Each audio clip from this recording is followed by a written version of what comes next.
Hi, everybody. Welcome to the show. My name is Dean. It is a Dean Blundell show exclusive here on Substack, and gives me great pleasure to welcome a man who was gracious enough to put me on his podcast, his Substack called The Warning. He is a legendary Politico from the United States of America, saved Arnold Schwarzenegger's second term, almost put John McCain in office, managed George W. Bush's campaign. So it gives me great pleasure to introduce to you a man who has since left the Republican fold because he has fucking values. Please welcome to the show, Mr. Steve Schmidt, ladies and gentlemen. Hey, Steve, how are you, buddy? Great to be with you, team. Thank you. Thank you to everyone getting on. Yeah, it's awesome to have you. You and I connected over your podcast about it. It's got to be about 3-4 weeks ago. And the really funny part of that podcast was that, unbeknownst to me, my mom is a major Steve Schmidt booster, huge Steve Schmidt fan. So she calls me and she's like, she's British. She's like, son, did you have Steve Schmidt on your show? And I said, no, Ma, I didn't. He had me on his show. And she goes, that's even more impressive. I love him. Tell Mr. Schmidt all the best. Continue to beat up Mr. Trump and never stop. Tell Mr. Schmidt we love him. And my dad's in the background going, we love him. And I'm like, so there you go. The Blundells are in love with you, Steve. Very nice. Tell your mom hello. Um, Anytime someone comes up and recognizes me who's under 75, my kids point out and say, that's a young one. That's a young fan. So I appreciate it. Yeah. But no, everything is worse than it was a month ago. Better in better in some ways, I suppose. Trump is more of a laughing stock now than he was a Yeah. month ago. I don't think that there's a world leader anywhere who takes him seriously, and I don't think you'll see another one in the Oval Office for the shakedown show and in any of the insanity. And he has been labeled this week with a nickname that suits Taco.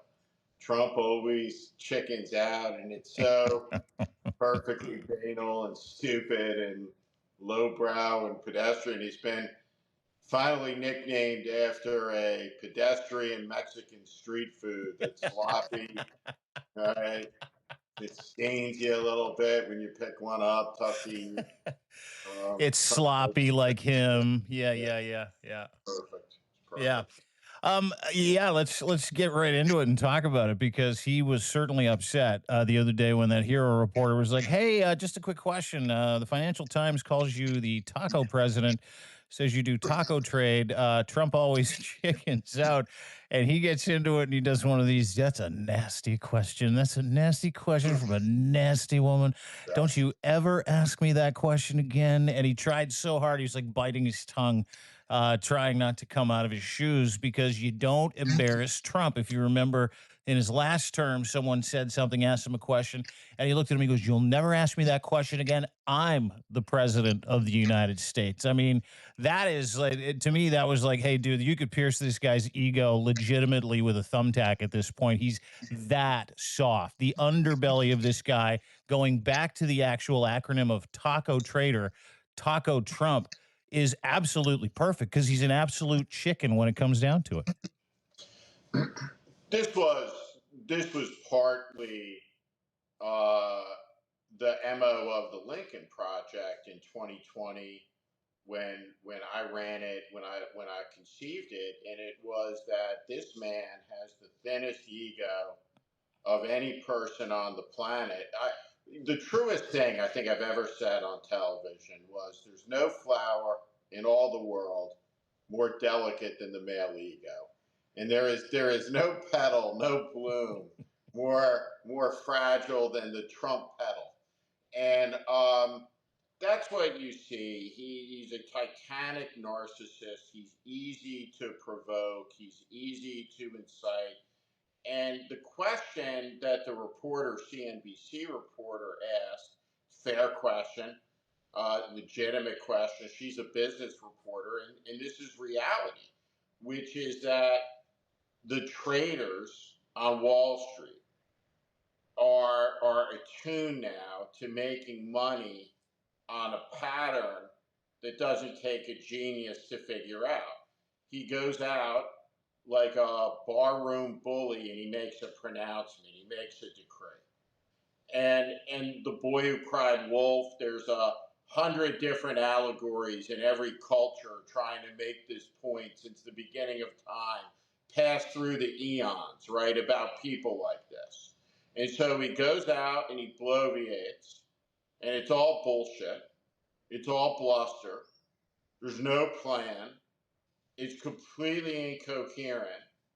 He's surrounded by sycophants who look over their shoulder and see a threat behind them waiting to move up a chair and an opportunity in front of them if they can only stab someone in the back and move closer to Trump by pleasing his ego somehow. And so all of this insanity, right, has acquired predictability. And as soon as Trump's insanity collides with reality and he intuits the consequence, he backs off and he backs down. He's got no resolve. He's got no integrity. His word means nothing. And as you pointed out, he's incredibly soft.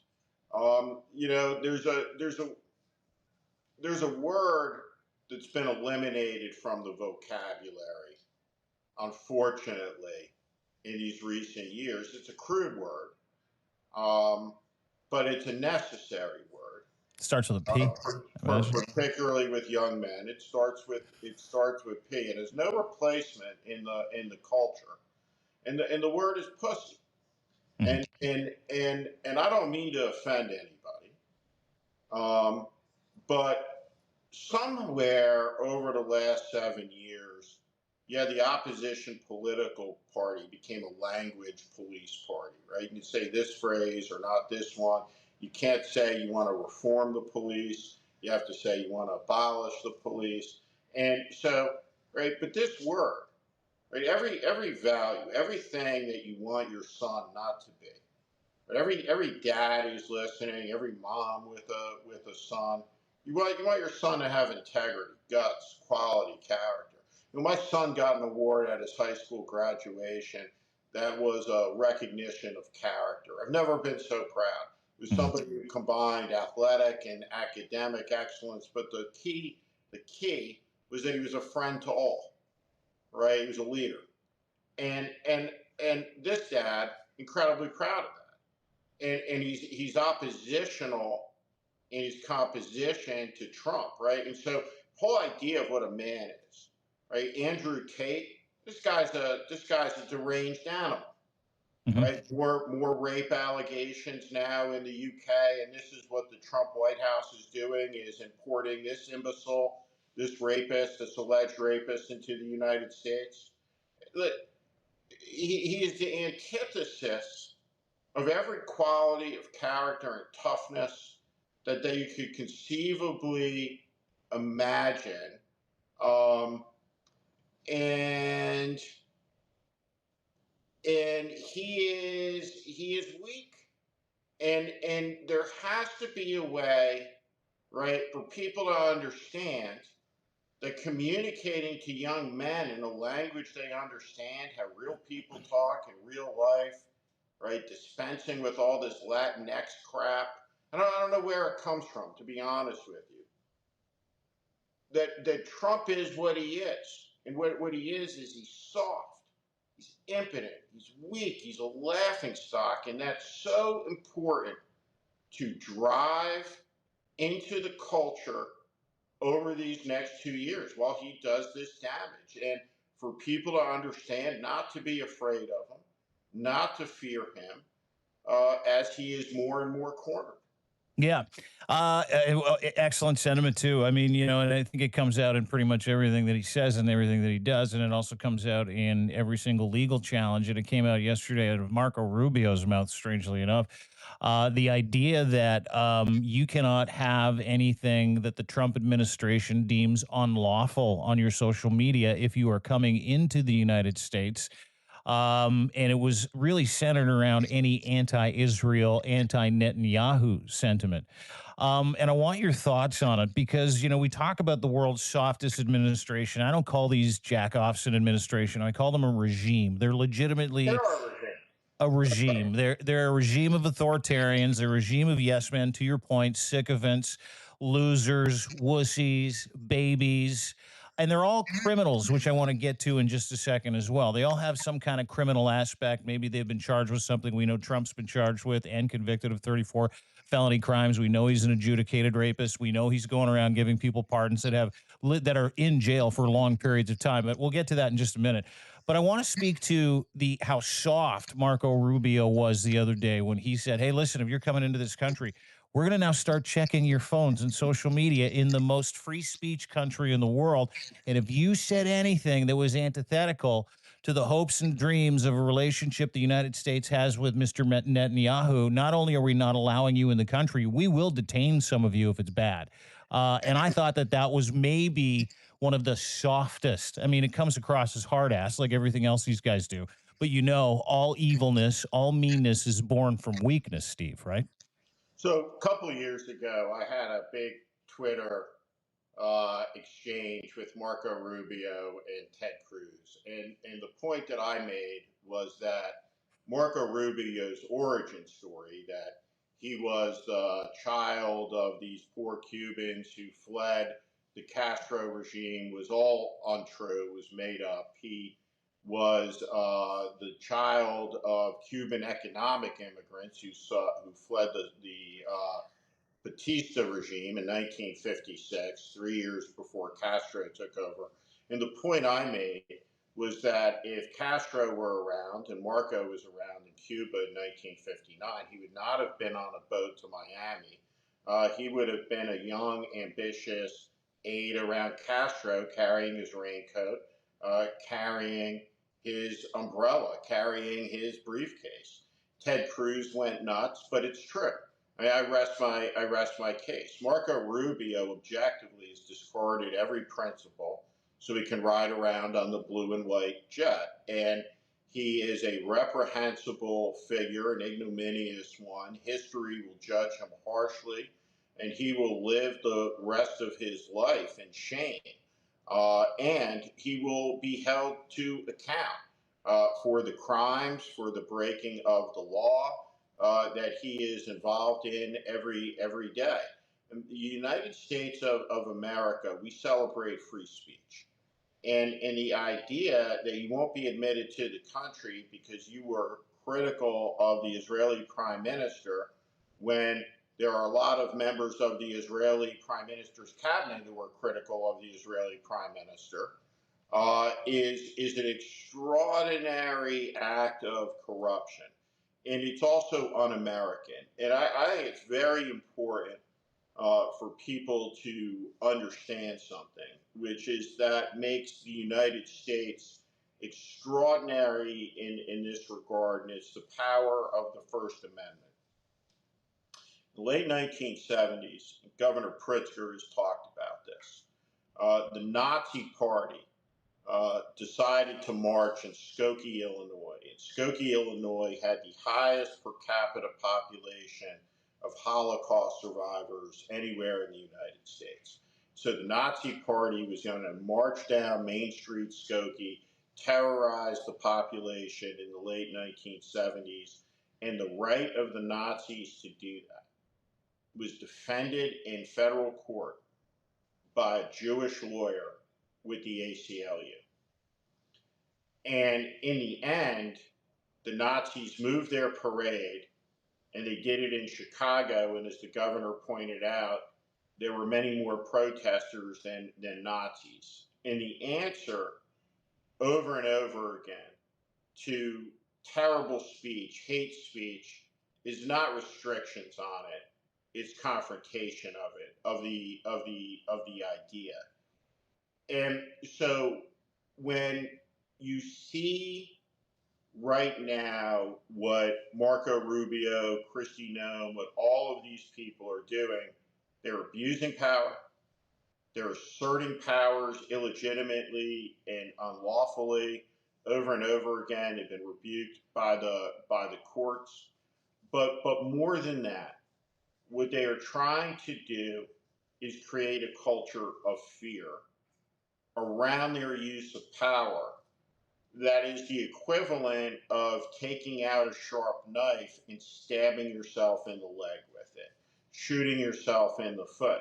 So the American tourism economy is collapsing. Big trouble. Mm-hmm. People will not come to the country.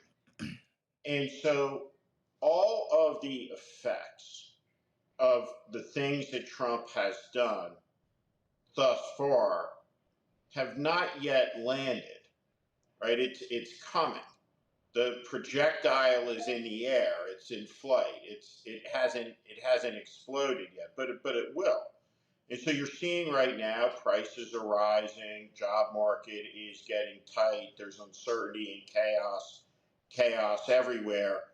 But when you look at all of these things in their aggregate, right, things will get worse on a trajectory that can't be stopped now. And when you look at somebody like a Marco Rubio, a Kristi Noem, a Corey Lewandowski, a Tom Homan, whatever thug you wish to point a finger at, all of these people share in common an arrogance right now that they're drunk with their power and don't really, I think, appreciate that they're going to live many more days in the balance of their lives without the trappings of a U.S. government office. And when that day comes, they're going to be naked and exposed to the law that they have clearly flouted. And they will appear before congressional committees, they will appear under oath, they will be involved in litigation for the rest of their lives. And it is entirely possible by the time we get to the end of this, these people wind up indicted by an international criminal court. And this American has changed their attitude about it, right?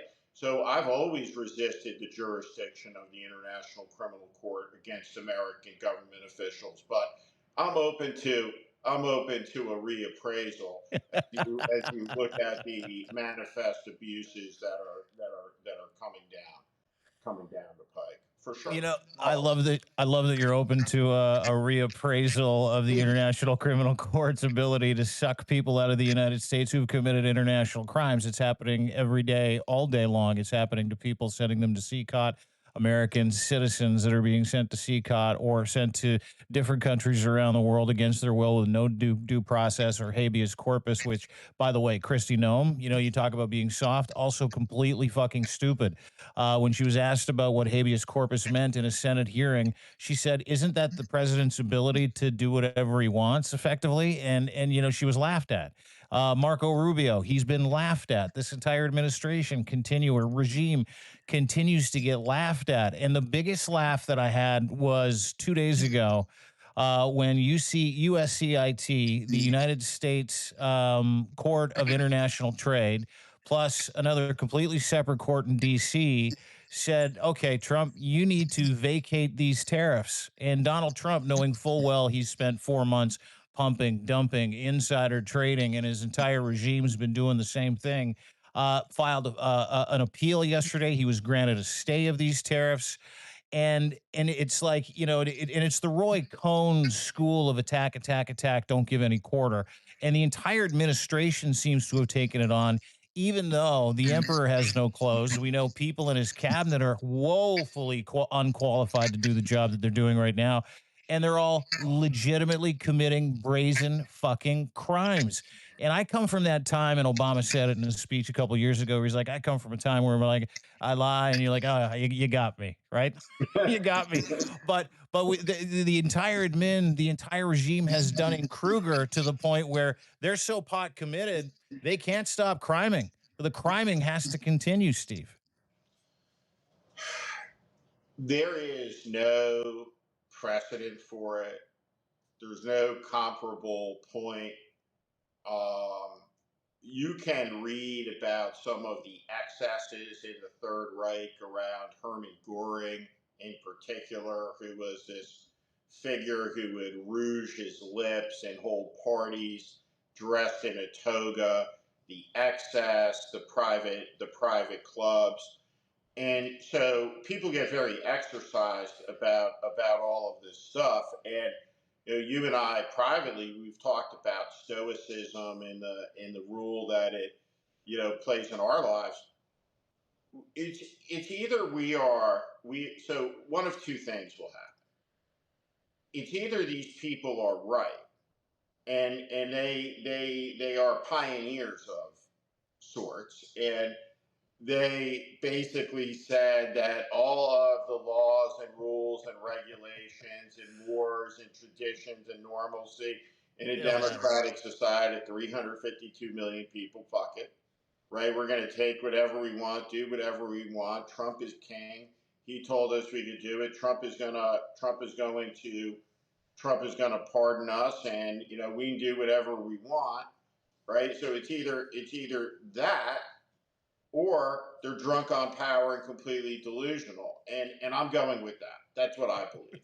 Right? And I don't have a doubt in my mind about that whatsoever. So when you are looking at this and you're evaluating it, right? There's a couple of things going on, right? This will all get worse. Right? It's going to get worse every day. It's going to get more extreme. The more he's cornered, the lower his approval level goes, the more dangerous he becomes. At the same time, he's losing. He's failing. His approval number is collapsing. It's lower. It's lower than we last talked about. I think it's like 26% now, his approval rating. Yeah. It's in the high 30s, right? Heading lower. But let's look at Elon Musk. Mm-hmm. Just objectively, today is his goodbye news conference. Elon Musk is on a self-pity tour. He's isolated. He's alone. His drug habits have just been fully exposed.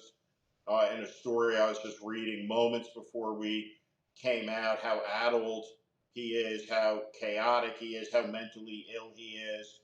Elon Musk talking about, I'm not a Nazi. The valuation of these companies fundamentally wreck, people not buying the cars. Right? How did this work out for Elon Musk in the fight? Right? Not great. Right? And so Elon Musk, right, is to me the destiny for all of these people. Right? There's nobody that anywhere, right, that you can look at and say, oh, that person got into bed with Trump. It worked out great for him. Right? I guess for like the first wife, she's buried on the first hole there at Bedminster. Right? Yeah, but that's a tax deduction, Steve. Right? You needed the tax deduction. That worked out good for everybody. She wanted the golf course. That's the only person, right? Yeah. Jude and Kusei's mother is buried on the golf course, right? It's the only one who's dying, right? And he ordered the deal. Aside from her. Yeah. Right? Aside from her. Right? Who's it worked out for? Nobody. Not one time ever. No, it doesn't matter who we are. Your old compatriot at the Lincoln Project, Rick Wilson wrote a book, Everything Trump Touches Dies. Yeah. It's fucking true. It's fucking true. But what's amazed me, and we go back to the Stoicism conversation, is that everybody knows, right? Everybody around him knows, but that fucking vacuum of power and influence and free rides on the blue and white plane, as you put it, and riding in a motorcade, it is so enticing to people like Rubio and Noam, who is just another human being that I think the world could do without, and every other person that they haven't just traded their values in, they've dropped them. They've dropped their virtues at the door. They've dropped courage, wisdom, temperance, justice, all those things that makes character the most important aspect of any, and I mean any elected official, the most important aspect of an elected official. The values that you take in there, the character that you exude. Do you lie? Do you tell the truth? And I know that there's obfuscation in government jobs, but like you legitimately at this point, which is why this is such an affront to me, and why in Canada, Pierre Poilievre, another populist, Maple MAGA guy, almost ran the table. Why he was such an affront to me is because my values, like yours, even though our ideologies might be different, are very similar, right? It's just tell the fucking truth. Be a good human being. The only fruit of this life is good character and acts for the common good. Those are the only things that matter in any elected official that ever gets elected to public office is can you trust that person's character? Well, the United States of America, 77 million of you anyway, decided you would go with someone whose character not only can you not trust, but you know that character's an adjudicated rapist, 34-time felon, and legitimately a 70-year con man, which is what I don't understand in the back of my head when I look at the United States and I have conversations with Americans and so many beautiful Americans. The vast majority of that country did not vote for this dickhead. The vast majority of that country voted for characters, value, the things that make virtues, the things that make a politician worth being, someone that represents you on a national scale. So, are we going to watch that happen again and again and again? Because this is the second time it's happened. And that's the frustrating thing for Canadians. We just ran the table up here with a guy named Mark Carney, who you and I talked about in private and publicly, really being that sort of lighthouse for democracy, not just in North America, but around the world at this point. And it comes down to one thing. The reason why the red wave, the red Tory wave, the liberal Tory wave ran across Canada is because he had one thing that the other guy didn't have. Well, he had two things, including a Harvard degree and a doctorate from Oxford when it comes to economics and an incredible CV. He had fucking character, Steve.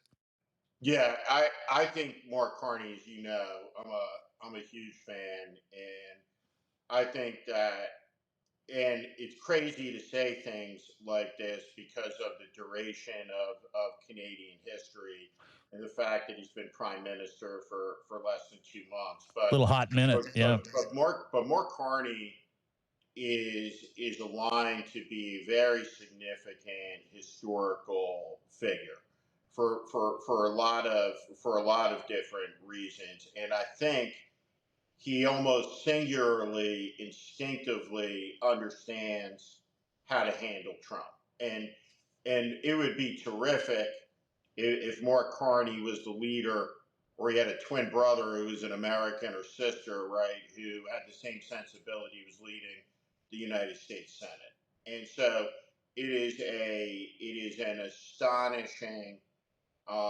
moment to see the collapse of toughness, smartness, common sense, in just how you deal with Trump, right? But you don't appease him, and every time Trump has been appeased, more chaos, more catastrophe, and the position of the opposition,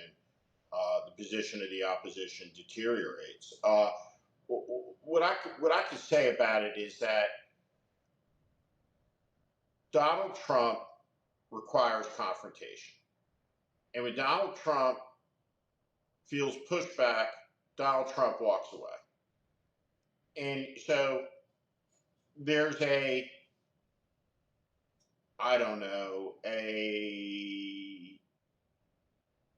you have to be able to look at this situation and say, in the United States, if you're a Democrat, I've been a Democrat now for several years.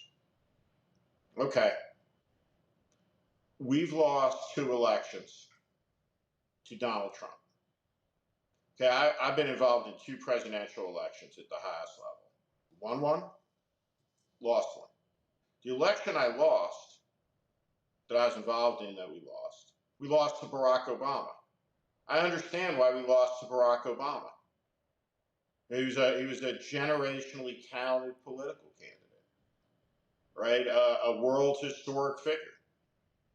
If you lose to Donald Trump, or you barely win an election against Carrie Lake, you should have a lot of humility. And so 77 million people voted for Trump, and there's a cohort of those people who voted for Obama twice, and voted for Biden once, and those people got told, right, by an administration that the border was secure. It was not. That Biden was in great shape. He was not. And the economy was the best it had ever been. And it was not.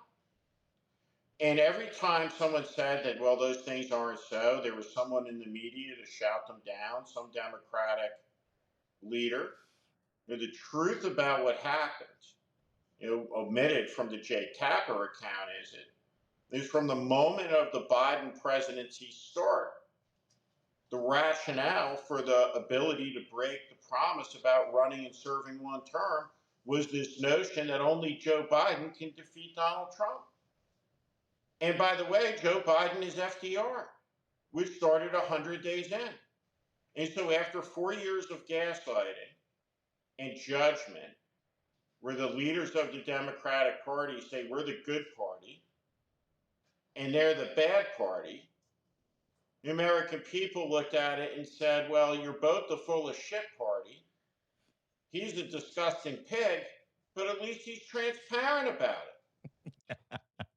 Right? And so you go into things, right? There's a story out, Doug Emhoff had supposedly backhanded a woman, right, on that he was on a date with in a valet line, right? And this hasn't been rebutted, it hasn't been refuted. But he's heralded as the new masculinity. Right? How would it have been covered if Eric Trump backhanded a woman on a valet line? Right? He knocked up the nanny. Right? This is the new masculinity that we're gonna celebrate. And if I Yeah. dare say anything about it, I'm gonna be shouted down. Right? And of course, right, I just saw the thing. No, it's voter racist suppression. Right? There's no. Donald Trump was elected, right, by the votes of young black men and young Hispanic men. Black and Hispanic voters who would put Donald Trump over the top. Right? He was able to build a coalition of malice, and you know what he proved? Right? He proved Dr. King entirely right. Character has nothing to do with skin color. Mm. Right? Mm. That's what he proved. Mm-hmm. Because the coalition that Trump has built is the one we dreamed of building on the McCain campaign or on the Bush campaign. It's what Jack Kemp dreamed about building, a multi-ethnic, right of center coalition. The problem is the right of center's gone over the right edge and it's a fascist coalition. Mm-hmm. And so what we're seeing is an exercise of fascism, including the policing of thought around what you can say about a foreign head of state, head of government, which is what Netanyahu is. Right? So in Israel, you can say Netanyahu's been a disaster, but you can't say it in Belgium and want to come to the United States. It's insanity. It's crazy. But you bring up great points, and one of the things that I think a lot of people think about Democrats, specifically that's it's projected here in Canada, Democrats good, Republicans bad. But I mean, you take that old line of thinking into Canadian politics, you look at, the Liberal Party and the Conservative Party, those have become very, very different parties over the past 20, 30, 40 years. And, depending on cult of personality in the United States, obviously, that's what has captured the imagination of so many degenerates in the United States, but they also did a really good job of siloing certain groups and making sure that they felt that they were heard, making sure that they felt that Donald Trump would best represent their interests, and they won the election. But it doesn't skate on the fact that Donald Trump is indeed a fascist, is indeed an authoritarian.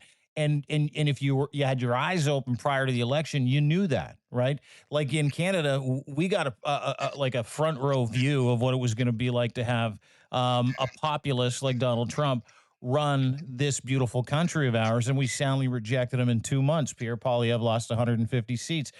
And if you ask a Canadian, that goes back to a couple of things: national pride and character, right?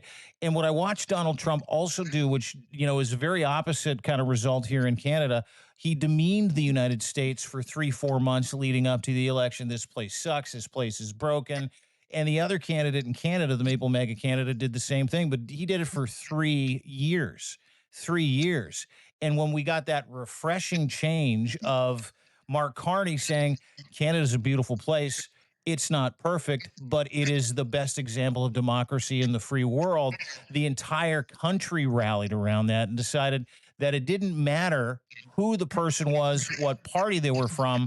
What mattered was, were they proud of Canada, and could we trust the content of their character, right?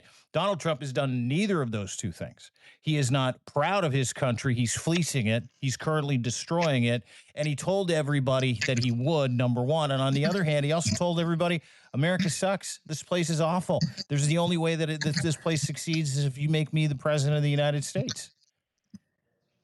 One of my favorite stories about the presidency is around Harry Truman, who was playing cards up at the Capitol with Sam Rayburn, who was the Speaker of the House. Mr. Sam is how he went by, and the card game was called the Board of Education meeting, and it was all the top guys, the committee chairman, and that's where the government was run over Sam Rayburn's poker game. And Harry Truman went up there on April the 12th, 1945, and he got a call to return to the White House, and he went back immediately, and he had one Secret Service agent. Eleanor Roosevelt was waiting for him, and she said, "Harry, the president is dead." And he looked at her and said, "Mrs. Roosevelt, is there anything I can do for you?" And she said, "No, Mr. President. Is there anything I can do for you?" And he recounted it as a moment where he felt like the moon and the stars and all the weight of heaven fell onto his shoulders. And he had a sign on his desk that said, "The buck stops here." And this is the conception of leadership. This is the conception of the presidency in the generation that we grew up, and we see this terrible abdication of leadership. Now, for me personally, I was a top guy on two presidential campaigns, ran Schwarzenegger's U.S. Senate races, ran two Supreme Court confirmations, a top strategist on the House campaign committee back in the day. Been involved in politics for a really long time, and I was the first person on American television the moment he came down the escalator to say he could win the election. Um, and in that moment, when he came down, right, there was nobody that I had ever worked with, right, from Lindsey Graham on down, that was for Trump. Nobody. Zero people. I knew zero people for Trump.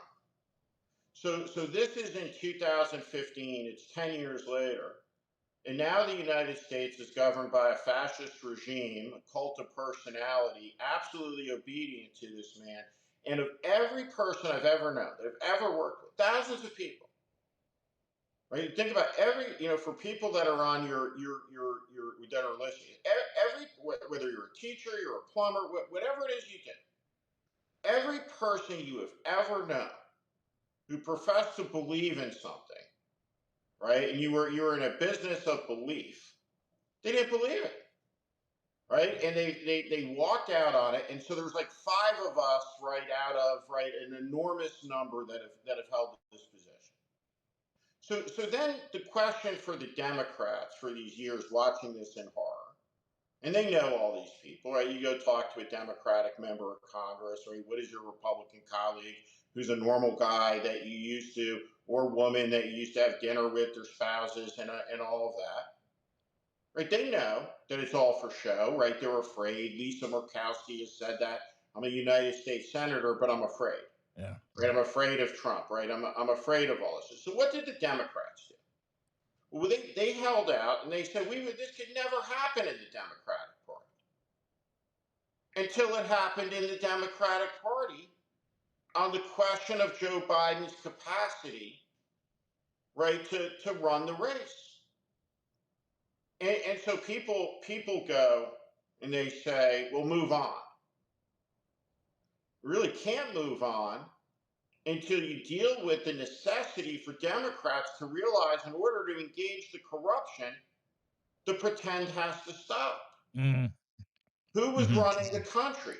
So after there's a coup, the Trump coup, you have 5 people that are basically, according to the Tapper book, according to senior White House aides, or quoted in it, that Biden is functioning as the chairman of the board, but not really president. The executive powers being yielded over here. The press sees all of this playing out. No one says anything. Right? The administration is saying the border is secure, that this is the best Biden ever. The guy who runs the morning show on MSNBC is looking into the camera saying F you to anyone in his audience who doesn't think it's the best Biden they've ever seen that they're looking at. After, right, 2 months earlier, he had said, oh, every single person who comes on this show says one thing on camera and something else off camera, meaning there's 2 conversations taking place. One, the American people are not privy to, but all the elites in the media are, and the other one. And so it has created a catastrophe. A catastrophe, right? For the United States, for Canada, and for anybody, right, who gets angry and just can't stand to hear, right, the notion that there's this terrible force in the White House, and so why are we talking about this? Because it's the this that opened the gate to the wolf with the knife at the throat of the American people and the Canadian people and the British people and French people and every citizen of a democratic nation who's a NATO country. That's why. And so leadership requires now, right, to say, God Almighty, we lost an election to Donald Trump, and therefore we have to sever. We have to sever the baggage that we carried that was too much, too heavy up the side of the mountain, and we're going to throw it out the fucking window, and we're going to have a lighter load, and that's how we move forward.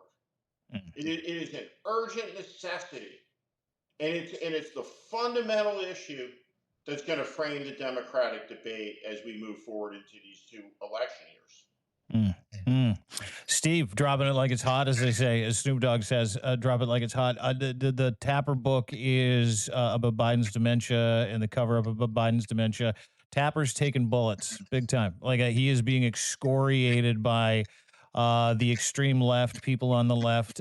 You think there's something to that book? Obviously, you know people involved in the Biden administration. I have not read the book. I'm sure you have, or if not, yeah, it looks like you have. There's something to it, right? This is not smoke and mirrors. Biden was not healthy. What do you think?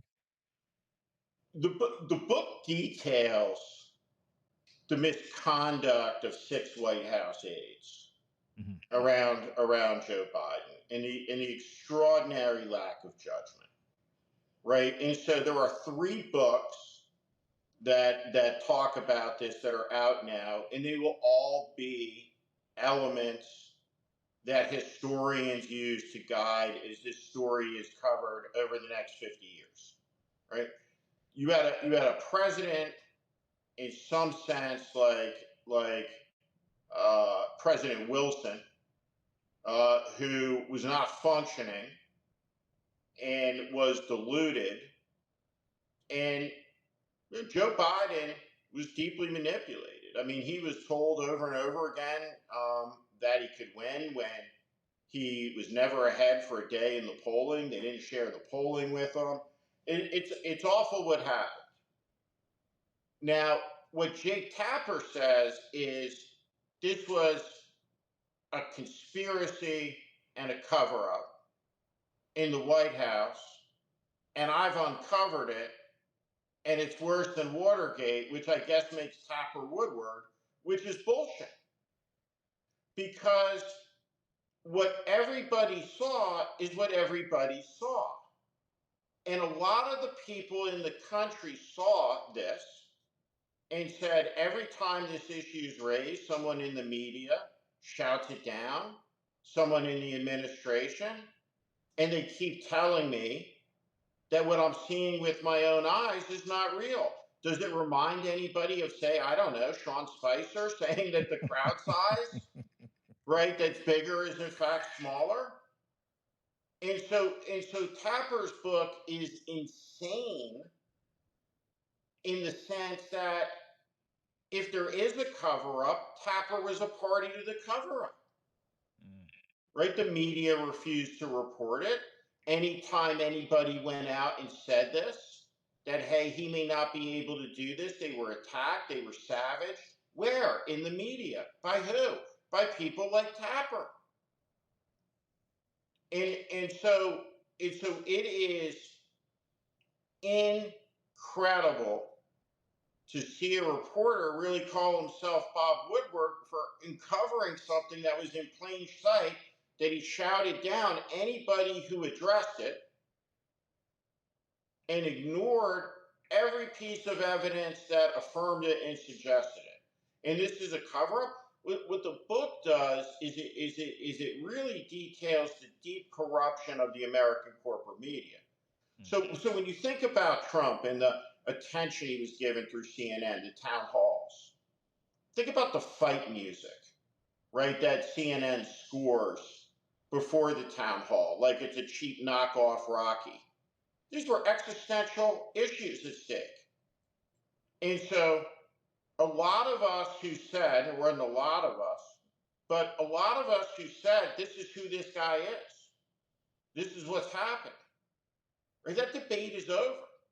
And so Tapper's writing a book about a cover up, but I saw it. I spoke out about it clearly. And then Tapper says, well, I've learned humility from this. And then Tapper responds to a question, well, what about all the critics? And he says, well, nobody who's criticized me is anybody I care about. And I suppose I'm on that list, but he ought to care about what I say about it, because when you look at the record between Jake Tapper and I, right, and now that he has some humility, one of us was right and one of us saw something and the other did not. And his blindness is not evidence of a cover-up. It's evidence of his blindness. And so a person who participated in what happened by being bullied by the people he says, oh, they bullied me, which they did, and everybody who tried to talk about this, the idea of the cover-up is refuted by the admission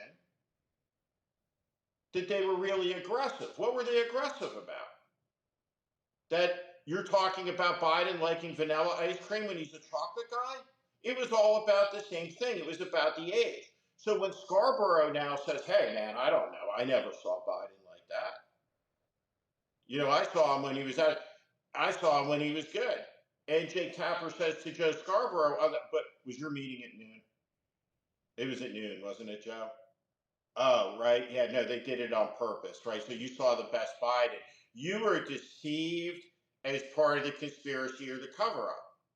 Well, explain this to me, riddle this to me, Joe Scarborough, which is, why then did you say that everybody comes on your show and says one thing on camera and something else off camera? What was the thing that they were saying? What they were saying is, I can't believe he's going to run for re-election again. Why? Because this was all in plain sight. And the cost for this is brutal for the United States, for Canada, for the world. And there are people that are so partisan, so deluded, they're mad at me for pointing that out, as opposed to the people that did it and opened the gate. And those people think they're somehow any different than the people that are on their knees for Trump. They're not. They're blue MAGA. And so then, right, when you think about this, right, the guy who founded the country, right, George Washington, when he left office in 1797, what did he say? He said, I'm worried about these political parties. Here's my warning. Right? And so what he warned about has fully come to pass in the year 2024. I mean, if I said, I was saying to someone the other day, right? If I could meet with all the founding fathers, right, and I had 5 minutes with them, right, and I had to ask a question, right, I would definitely want to tell them how it worked out, right, and I would show them the map of the United States.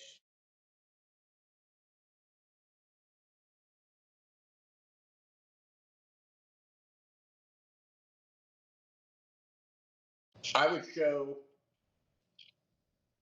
I would show a picture of the American flag on the moon. Mm-hmm. I would show them a picture of Barack Obama, right?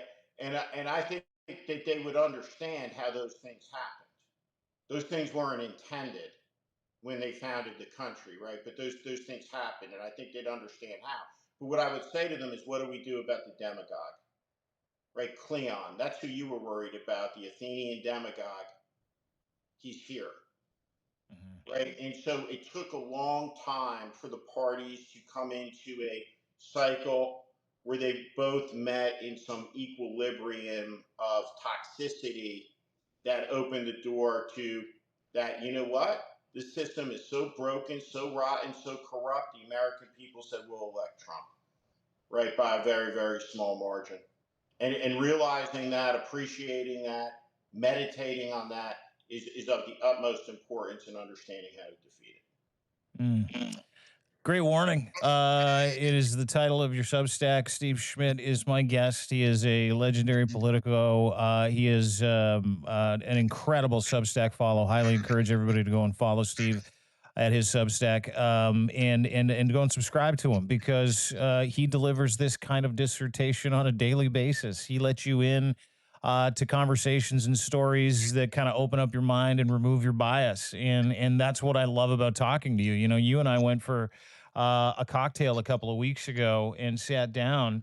And what I really respected about you is someone that's not a card carrying member of any party, someone who doesn't identify or take, a political ideology, put it in my bio and say, I'm a conservative, I'm a liberal, or I'm a progressive, or I'm not.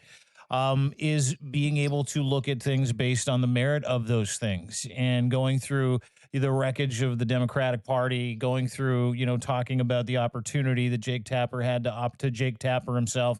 Your allegiances sit with, facts. Your allegiances sit with, what works and what doesn't, and there's a difference there. There's a difference with the distinction. And the difference is that is so uncommon in the media sphere, and you're not going to find that on mainstream media. You only find it here. You only find these kinds of conversations here with people like you who've been through the war machine, come out the other side and go, whoa, what are we doing? Even back to the founding fathers conversation, letting them in on what's going on, what America became, and what America unfortunately might be, is that it requires more people like you to be able to kind of read those tea leaves and have those conversations. Because and I was laughing the other day. Someone was talking about how the left needs a new Joe Rogan, and I'm like, enough of the left, enough of the Joe Rogan. The only thing that's going to fix it are people like you and truth tellers that have the ability to actually read those tea leaves and say, hey, listen, you want to call a spade, call all spades spades, every single one, not just the ones you don't like. Call your spade a spade at the same time, because that's the only way we're actually going to come out of this, right? That's the only way America is going to heal itself, is by putting something on equal footing and not saying we're better than X, but showing people that you're better than X, doing those things, not pretending the president of the United States doesn't have major cognitive decline and you're going to run him out there again. That debate that we saw, the debate that we saw with Biden and Trump before they pulled the old switcheroo, I thought, oh my God, how bad has it been? And how bad could it get if this guy wins again? And this is in the face of dealing with Donald Trump, dude. There's no question.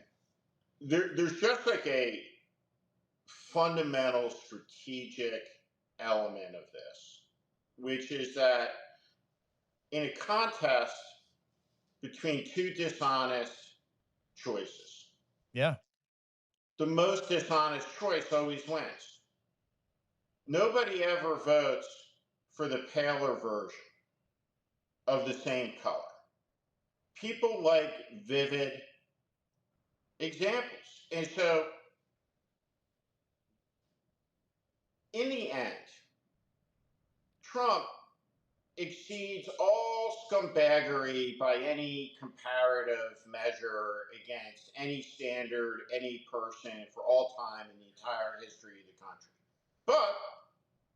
But time and time again, he finds himself in these situations as the world's most prolific liar, and he is, where he's somehow the more honest party in the conversation because of the structural dishonesty of politics. And the great example of that from 2016, and Democrats had best understand this, right, for 2028 if you're running for president. Jeb Bush was asked a question. It was the craziest answer of the entire campaign. Knowing then, Governor, what you know now, would you have supported the invasion of Iraq again? And he goes, yes, absolutely. The world is so much less dangerous, right? Safer because Saddam is gone. Now, that may be his opinion, but the answer to the question was known by the American people who decided long ago that that was crazy. The question was about, would you tell the truth at your brother's expense to the American people, or would you choose to bullshit them? Right? And he chose to bullshit them. And so every presidential candidate is going to get an opportunity to ask and answer that question. Or are you going to tell people the truth about what's going on? And in order to run and beat Trump, you got to be able to critique the corruption, the intellectual corruption, with clean hands. And so Ro Khanna is a person who has handled, I think, the questions about Biden. He said, I was the cheerleader for him, but I wish I knew what I knew. And looking back on it, I should have spoken up. I should have done more. And this is the lesson I learned. That answer is totally acceptable. But the American people, right, are sick of being BS. And if you BS them enough, right, they'll just say, okay, here's the guy who'll burn the whole fucking thing down. And they voted for that guy. And when you are a practitioner of fuck youism in life, right, which is the opposite of a gratitude practice, right, it always winds up doing injury to you, right? But the country that voted for this, the people that are going to be most hurt by it are Trump's voters. And none of the impact has even started to accrue yet, right? We're in the really early days, but you got to appreciate that Elon Musk is going home defeated, right, and broken psychologically, right, and that in the end we're going to win this fight. Things are going to get worse. They're failing. Our position will get better. Trump's will deteriorate. But these early days still of this first year, as we come into this midterm election, we're going to have a lot of long days. Steve, listen, buddy, I want to thank you for taking the time, specifically as much time as you did with us today, a good hour to talk to us on the podcast. And I, again, highly encourage everybody to go and check out his podcast at Substack. He's got a couple of exclusive interviews. Watch your entire Katie Couric interview. It was like going back in time to the Palin interview. You reminded me of but you've done some really, really great work. And if anybody wants a follow that they can trust in a world, in an ecosystem, Substack is terrific. It's the only app you should be trusting or getting your news from right now. Steve Schmidt is one of the very few truth tellers who can call it from both sides and also stand on his own 2 feet and speak truth to power from a position of character. Steve, let's get together very soon. I think we might see each other this weekend, but thank you so much. We will. Good to see you, Dean. Take care. Thank you. Take care, pal. All right. There you go. Steve Schmidt, The Warning. Go and subscribe to his Substack podcast, ladies and gentlemen. And thank you all for joining us. Thanks to Steve's audience for jumping in here. Thanks to our audience for jumping in here. Just a quick reminder, you can go to my Substack today. You can check it out. Right now, I've got just one day flash sale, 50% off annual subscriptions. Love for you to come and join us. Nice little piece about the Maha bill and RFK. We didn't get a chance to get to it. Turns out he put it into Chat GPT. That's all it is. It's all a lie. The whole thing's a hoax. A couple nice pieces on Elon's exit. You can go and check out the lovely Steve Schmidt's warning. He's got a nice piece up there about the exit as well. So please go and support and subscribe to all your favorite truth tellers here on Substack. No bias, just the truth. From Canada to my new friends in the United States of America and to Canadians and democracy lovers around the world, have a wonderful day. Thank you for listening. We'll see you soon. Bye.